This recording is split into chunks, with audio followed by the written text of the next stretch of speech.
Hello friends, जय जगन्नाथ। पवित्र पणा संक्रांति एवं हनुमान जयंती अवसर में आपण हार्दिक शुभेच्छा और अभिनंदन। ग्रीष्म ऋतु आमको पणा पीवा बहुत बढ़िया लगे। आज मु लेके आसी समर स्पेशल तरबुज पणा, जहाँकि आपण खाली तरबुज नहीं बनै पारे।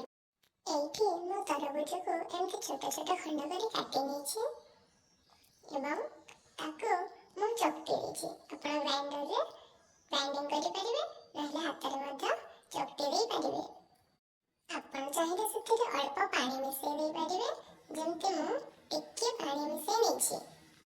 तापरे आपण निज हिसाब रे मीठा सेथिरे मिसैबे। मु 2 चमच एथिरे चीनी पकेछि, आपण चाहिले गुड़ मध्य पकेई परिबे। तापरे अल्प टिके गोलमरीच गुंड पकेई देबे, अल्प टिके कला लुण मध्य आपण पकेई परिबे। न पकेले भी आपनक हिसाब रे आपण खाई परिबे। ताको भलसे मिसै देबे।